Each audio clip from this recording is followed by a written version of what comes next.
My name is Sheena McCarthy. I'm very passionate about all things fashion. And welcome to my very first podcast, Fashion Unzipped. I have the privilege to have Mr. John Gunn, CEO of Ribkoff, as my first guest. Welcome, John. Sheena, thank you very much. This is my second podcast, so you can imagine that I'm as nervous as you are. It's a pleasure for you inviting me on, and a big call out to Rory McGurk, our sales agent in Ireland, who did an amazing job and who actually introduced us to each other a couple of years ago when I came down and visited you in Cork. Yes, he was a wonderful agent to work with, and it's been a pleasure actually. The day you came down to my store in Cork, I'll never forget it. I was so nervous, John, and you made me so comfortable instantly. Now, first of all, can I ask you a couple of questions? Can you let our viewers know and understand your journey that led you to your current position, CEO of Ribkoff?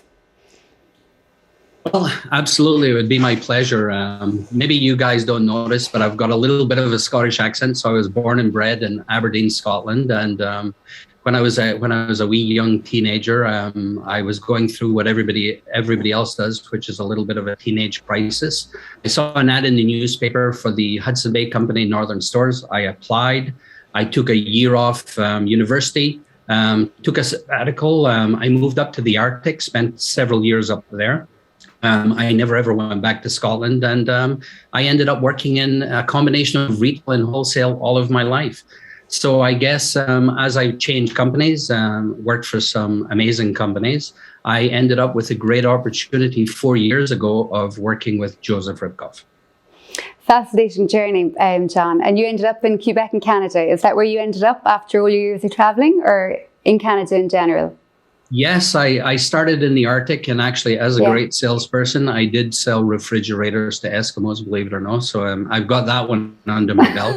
And I moved all throughout Canada, and I ended up in Quebec, and then I moved to the United States for several years, where I worked with a couple of companies, Tommy Hilfiger and Esprit. And then my family called, and I moved back to Montreal about 7 or 8 years ago, and I've been here ever since. Fabulous. John, what have you noticed different that has surprised you in the fashion industry? Wow, I think that we can't just sort of forget that there is a large pandemic that's hit the world. And I think in the last 2 years, a lot has happened in the industry. One of my biggest surprises is the longevity of some brands and the lack of longevity of other brands. I've watched some very strong standing chains, brands go by the wayside. We've seen some of our very long tenured customers decide to pack up, not because they were losing money, they just didn't want to go through the good fight. And there's been, over the last couple of years, a tremendous acceleration to online shopping. And I've noticed that with a lot of the shoppers, there's been a lack of loyalty to brands or stores. And I think it's very important that retailers and brands get to know who they are and make sure that they can buy this loyalty back. I couldn't agree more, actually, John. I do think you need, throughout the pandemic, it was a challenge. And if you didn't reinvent, if you didn't move forward, you were actually left behind. And online is certainly, it's certainly very much part of retail. I do feel the standalone store is very important, but I do think online is also extremely important to keep a business strong and to keep it moving. One of the things that I've noticed is as we accelerate online, there's still a lot of consumers who use the online purpose, not for shopping, but for pre-shopping.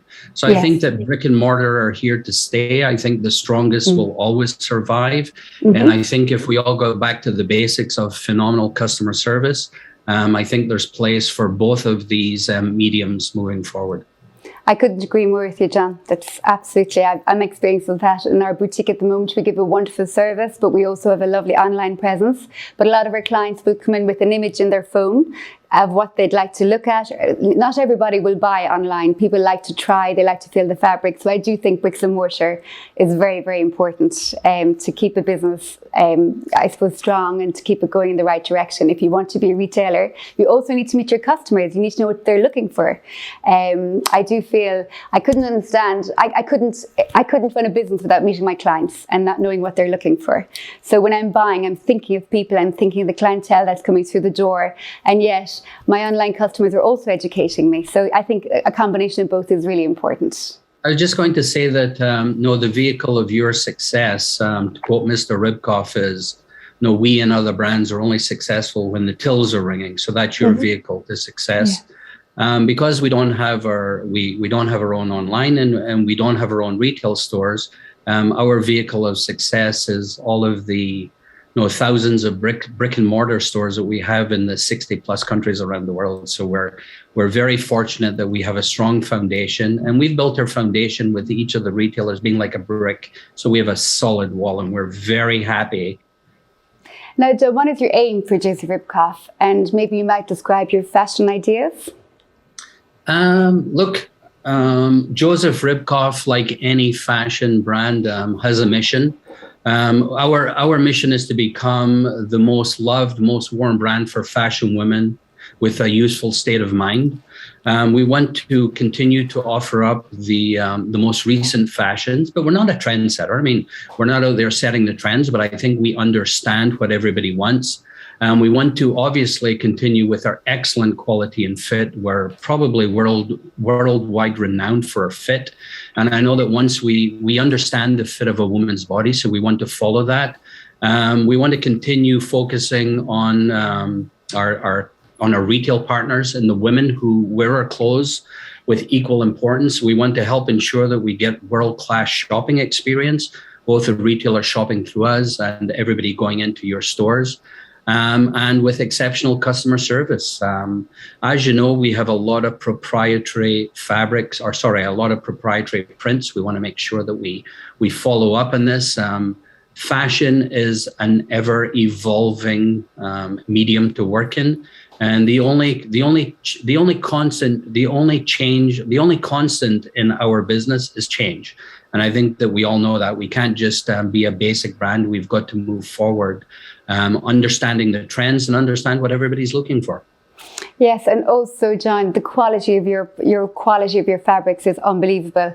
Most customers that purchase Joseph Ribkoff in our store, they'll always say, "My God, you can't wear it out. I can't wear it out. I can't throw it out." It's value for money because your fabrics, they wash beautifully. A lot of them you don't have to iron. They dry overnight. That's one of my main when I'm selling Joseph Ribkoff, I'm always trying to educate the customers, making them aware, those who are not familiar, how incredible the maintenance of your product is. It's incredible. You know what, Sheena, one of the things that was very interesting, a lot of brands just go and buy finished goods. We actually design and we make and we do everything here. The quality control that we have here is second to none. And I've worked for world-class brands in the past, as I had mentioned, and anything that even slightly looks like it would be unacceptable at the store level or someone would notice is immediately rejected. So no, that is our passion, and we'll never, ever change that direction. Although the company was sold 4 years ago and Mr. Ribkoff is no longer involved, his name is still above the door, and the DNA of the company is the foundation of everything that we build on. Well, that is the secret of your success for Joseph Ribkoff, definitely. How has the pandemic impacted the industry, first of all, Joseph Ribkoff, and the consumer? Wow, I think we're all sort of in shock last year when people were talking about a pandemic and they were relating it to something like the Spanish flu of 1918. And I think when we actually closed down, I think we were all in sort of shock. I mean, obviously the world shut down. So the vehicle for us to sell had actually dried up. For us, we had sort of embarked when I had first joined the organization, looking at opportunities to grow Ribkoff. Obviously, we can open more stores, we can get more square footage in stores, we can open new countries, or we could expand into some line extensions. We had made the decision on my first few months here that we would start dabbling in denim and knits and some lighter outerwear. And I can tell you, thank the Lord that we actually went into this direction, because the whole world working from home took a much more casual fashion approach. And the days of, well, they're coming back right now, but when we're looked at as a brand that's occasion wear, I mean, they say that clothing got hurt, dressy wear got smashed, and occasion wear got decimated. So the weddings and the nights out and the evenings out really, really hurt us. The fact that restaurants weren't open around the world. I mean, you weren't getting up in the morning, going for a breakfast and then going shopping. You weren't going out at night and dressing up. So it was just sort of hammered us. So I'm happy that we had recognized that we'd go in this direction. The pivot towards these categories made us recognize that there was a much bigger opportunity for us. Although we knew the dressing would be coming back, we knew that we would still concentrate on this, which is sort of something that will help us grow as we come out of it. The other thing is the consumer, apart from you guys being shut down and having to pivot and tiptoe and make sure that you had some digital assets from the company. I mean, you guys really had to change the way we were shut down. You had to change the way you did business. Nobody had online. So people like you were very smart, but you started doing email blasts, using digital assets, etc. And the consumer was thrust into a digital world on their own, where they were used to going into the stores, shopping, trying on. And now they had to go into the same digital world. And a lot of, I know my wife is a perfect example. When she was shopping online, and she does wear Ribkoff, by the way, if she went and bought 10 items from a brand, 7 or 8 of them would not fit the same way as the rest of them. And there was there was total inconsistencies. So the whole world was turned upside down by the pandemic, and we all had to change. Yes, I agree. I think people adapted really, really well. My mum, for example, she wasn't great on the computer, and now she plays bridge online, and she's amazing. She's on her Facebook every day. She's fabulous, and I think a lot of people in general, they just adapted and they move forward. And thank God we're still here, and we're getting stronger every day. Now, John, what permanent changes will be here as a result of this pandemic, do you think? Well, look, I think when you look at us, I think there's a complete drive towards digital right now, and it's forced us to really elevate the way that we've looked at our product. I mean, we used to do it we still do the old traditional way. We make up samples, we go out, we sell it to you guys, we do a magazine shoot. It's forced us we opened our own photo studio. We hired our own creative director. And now what we're doing is we're doing a lot more photography in 3 or 4 different ways, a lot more digital. If anybody goes on to josephRibkoff.com, just last week, we launched our brand new website. It's a completely updated website. We were very... it was sort of I've always looked at Joseph Ribkoff as a Montreal brand trying to sell globally. And my dream has always been to be a global brand that just happens to be based in Montreal. And we were missing on all of the digital assets, and we were sort of an undiscovered, a diamond in the rough. So we needed to update that. So now we started with this beautiful website. There's a play on videos, etc. There's an update on the company. There's a small video from Mr. Ribkoff. And we also placed a find a retailer on there. So if anybody's interested in Joseph Ribkoff, as we move forward, you'll be able to plug into it and find the retailer next to you. And then we've also decided that we wanted to focus on world-class service, the speed of reordering, etc. And we've always been good at this, but now, as the traditional shoppers moved online, I mean, they go in the store, they try it on, they buy it, and they go home. They're expecting, if they see it online, that they want it at their doorstep that day or next day. So all of us had to modernize in everything that we did. Yes. And it's very exciting, John, isn't it? It's like a new challenge. It's a phenomenal challenge. Yeah, it is. It is. But I mean, and your website is absolutely fantastic. It's absolutely really well done. Beautiful. No, I think the funny thing, Sheena, is working for an organization. All of my career, I've always been the youngest executive, and now I'm the oldest executive. So surrounded by a lot of young people who are always pushing the button on updating things, etc. It's sort of I had to accept the fact that we've been working from home, and that's been very difficult because I believe that's a very large cultural shift as well. So A lot of people now, it's very difficult to get help in stores. It's very difficult to get labor here at work. And one of the questions are, do you have a flexible hybrid policy? Do I have to come into work 5 days? So we've had to go from having a phenomenal culture walking through a vibrant building to having everybody work from home. And we're doing a very slow integration.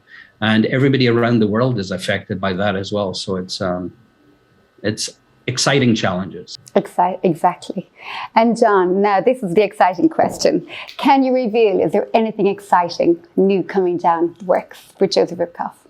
Look, we've always got exciting things, but I think coming down the pipeline, we're going to expand into our denim much more. 50% of the denim that's going to be coming through in fall of next year is going to be organic cotton, or is going to be recycled polyester pellets. So we're moving more into the eco-friendly part of it. We're sourcing, as you know, we have a very high quality silky knit. We've been doing a lot of testing, trying to find something that's much more recycled in that area. But it's going to be very difficult because we're not going to give up on this. But we've perfected the silky knit and the way it holds dyes, etc. And the minute that you start changing your formula, it gets a little bit more dangerous, so we say. So we will be moving into the much more eco-friendly. The other thing is, great. Although we are considered an occasion company, we all know that people are still wearing dresses, but they're wearing them down, they're wearing them with sneakers. So what we did was we saw a need for occasion wear and stepping up to the line. So we started this fall testing the waters on something that's called Joseph Ribkoff Signature, which is much more higher end occasion wear. And we're going to expand the line to about 50 different styles starting fall. And we know that in fall of next year, the world is calling for the largest amount of weddings and gatherings, etc., through April, May, June, July of next year. So we're going to be coming out with our fall next year signature line early, around April or May, and we're going to really catch up on that.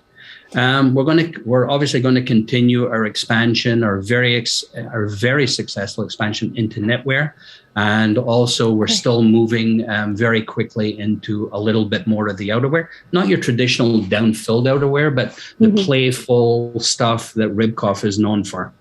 Fantastic. Well, I must say, John, we've had some of your signature collection in this season so far into our boutique, and it's absolutely beautiful, and it's gotten a great reaction because you're one of the few that actually launched dressy wear collection for this season. Very few companies have actually had dressy collections. It's been all very casual, and the weddings have kicked off, so people are really desperate for nice occasional wear. So what we've had in from Joseph Ribkoff, it's been fantastic, and we just can't wait to get more. So we're just screaming at Rory, waiting for more deliveries to come through, and I know there's some on the way to me. But the signature range is really beautiful, really smart. You know, one thing, Sheena, is it's been very difficult, especially for retailers like yourself, to turn around and understand when the pandemic is going to end. So you went from not 0 to 100, but 100 to 0. And when your store is much more occasion or dressy wear and there's no need for it, you had to pivot and change. But we all knew that there was going to be maybe not an end to the pandemic, but definitely a new normal in the pandemic where people would get back to some sense of normality. Restaurants would open up, bars would open up, weddings would go ahead. Yeah, they wouldn't be 1,000, but there would be 200 or 300. Yeah. And I think we were always sitting on the back saying to ourselves, we're the ones who are going to have to gamble as a wholesaler to ensure that we have the product available, because the interesting thing about an end consumer is once they decide to buy and they walk into your store and you say, well, you know what, I've been closed for so long, I didn't know what I was going, they don't care. They're going to be moving around. So we always ensured that we kept dresses in the foreground now, or in the background, and sort of in the foreground. We were a dress company in the beginning, then we went to coordinates, now we've gone casual, but we always ensured we had dresses in the line and we did back it up. It costs us a bit of money in markdowns like it would for you guys. But I think we're coming out right now. And when the US moved out of this, and I don't want to say they moved out in the right direction, but when they moved out, they were buying dresses like crazy. In April and May here, they actually bought more dresses from us than they did in the previous 6 months. So I guess it's about being nimble, it's about being agile, and it's about keeping your ear to the ground and just taking some risks. Yeah, but I do think I must congratulate you, John, and your company, because it was a huge gamble you took. God only knows where would have been this year. Nobody knew life was going to go back to normality. And as I said, you were one of the few companies that took the gamble, and well done, because your collection is very, very nice, really smart. And it's not overdressed, it's not OTT, it's sharp, it's edgy, beautiful fits. And I love the fact that you go up to the fuller figure. So you're catering for all needs and all sizes, which is really, really super. Anyway, I love the fact that you're wearing Ribkoff today as well. Yeah, I'm a huge fan. So John, talk me through a typical day of John Gunn at Joseph Ribkoff.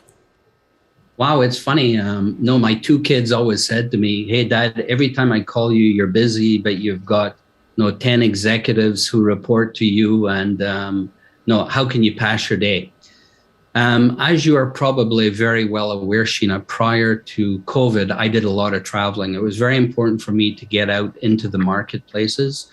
We do sell in 60 plus countries around the world. My goal was never to see all 60 plus countries, but my goal was to see as many countries and visit as many customers as possible. And it's funny, when I got into Ireland and visited the stores and visited you guys, every time that I get an idea, we always come back and say, can we adopt or adapt that idea into Ribkoff? And I always find that I get all of my motivation and inspiration by traveling into the stores. Obviously, in the last 2 years, we haven't been traveling. So I was forced back into expanding on what I normally do when I don't travel, is meetings with my direct reports, meetings with the directors. I make a point of every day I call one customer a day, calling all of the country managers. And I also do what's called MBWA, which is management by wandering around. We have 2 buildings. I spend quite a bit of time during the day between meetings of going into customer service, going into design, going over to our other building where all the fabrics and they do all the spreading and the cutting for the contractors. I talk to my offices actually beside 2 of the showrooms. So I speak to every customer who comes in, and I get all of my motivation and I pass my days out. But I can't wait. I'm actually doing my first trip actually in October, and it's going to be the first trip in 22 months that I've actually sort of been out of the office. So I'm really looking forward to it. So my day went from travel, locked into these 4 walls, and getting back to some type of travel normality. But it's great that you keep in touch with your customers. I think it's really important that you touch base with them, that you know that you have a face to the name of the company that are the businesses that you're dealing with. And not many CEOs of companies, bring themselves down to that level, which is really, really, again, secret to your success. What do you like to do, John, outside the office? Wow. Without being X-rated, I'll tell you what I do like today. Look, a typical week for me is I'll spend 2 or 3 times in the gym. We have a very small gym in our house, and I spend a lot of time there. I play football once a week in an old timers league, but it's all a bunch of Brits. So you've got all the Irish and the Scottish ganging up against the English. So we do that. I love spending a lot of time with my beautiful wife. You can see her picture there in the background, and that wasn't a setup. That's always there. And I'm very much a family man. I have 2 grown boys, and I have 3 grandchildren. I just had a 3rd grandchild about a month ago. So I love spending time in that. And now and then when my wife and I enjoy going outdoors, doing a lot of walking. We do have bikes, but we've never ever used them. So we do a lot on our feet. But and now and then we'll watch a television series, and it's all about family and work and keeping in shape. You've got a good balance, a great balance. Friends and family and business. So John, what are you most proud of regarding Joseph Ribkoff? Wow, that's a very good question, Sheena, because while remaining true to the DNA, we've made so many changes over the last 4 years. But I think I want to go back to the pandemic. I'm so proud of the team that I worked with, sort of guiding ourselves through this treacherous water. And I'm telling you, it hasn't been easy on the psyche. We had an excellent culture. Everybody's been working from home. And I think, the fact that we've been able to grow some of the categories, sort of laying out my 5 strategies when I'd first joined, that we managed to grow into some of the categories. And a lot of people don't understand, we're also going through an ERP change, which is we're changing all of the computer systems. We're moving on to Microsoft Dynamics 365. And that's a game changer, not only from the point of view of the information highway we're looking at, but the time that it takes, and it's tying everybody up. And it's a lot of pressure, and it's a lot of that. So you're doing that on the side as you're growing the company, as you're going through this pandemic. And also, I think the fact that we've been able to, very fortunately, introduce some new blood into Ribkoff. The tenure of the staff here, Sheena, I have people who have been here for 37 years, and most of them have been here for 5 or 10 years. So we had to be very careful that when the company was bought, it wasn't John Gunn's coming in, he's changing it, and he's introducing all of these new people. So we hand selected a lot of people who could actually come in, understand Joseph Ribkoff, and make a difference while still remaining true to who we are. So that's been the biggest. I don't measure it in profitability or sales. I measure it on the fact that we have a lot of longevity, and we still got a lot to learn going forward. Okay. Well answered. Who do you look up for, John, for inspiration? You know what's kind of funny, and this is going to sound corny, but it's actually the truth. I get inspired by the retailers that we sell to. And one of the things that has always been inspirational to me is I've never owned my own business. Maybe I'm not built that way. Maybe I'm afraid. And I know that a lot of people, a lot of people look up to me and say, hey, you're the CEO and the president of Joseph Ribkoff. But you know what? You own your own business. You made that jump. Every decision that you make is tied back to your own money, your own lifeline, and your own future. A lot of the decisions that I make, yes, I do run a business like it's my own business, but in the end, it's not. So I am very inspired by the retailers. I'm also inspired by the JR team who showed up here. Not everybody worked from home. I needed all of the pattern makers, all of the design, all of the spreaders and the cutters and the shipping guys who showed up here every day. With the fear of the pandemic, doing a fear of the unknown. And I was very, very inspired by all of these guys. And look, we had to make some changes. We laid some people off. We took some pay cuts for a while, but everybody stuck by us, and they came in, and they're all still here. And you know what? I find that everything that we do, this is, like I'd said, it's an industry that's always changing. The only constant is change. And the industry I'm in, I think, is just an inspiration unto itself. Okay. John, thank you so much. It was a pleasure interviewing you or having a podcast with you. It was my first ever podcast, and you're fascinating. You are an inspiration, John. You are an inspiration. Thank you. You know what, Sheena? I wish you continued success. And I can tell you that the minute that I'm able to fly over to Ireland, I'm definitely going to make sure that I stop down in your store and give you a big hug and say, Sheena, thank you for everything, and wish you all the success. Thank you for inviting myself, and thank you for believing in Joseph Ribkoff as a brand. It's definitely, I'm humbled by what you're doing. Well, I believe in a very successful, a very good product, and I'm very passionate about it. So upwards and onwards, as they say. And thank you, John. Thank you very much. All the best. All the best. You've just been watching Fashion Unzipped with Sheena. And our first guest was Mr. John Gunn, CEO of Joseph Ribkoff. We really look forward to you viewing our next podcast.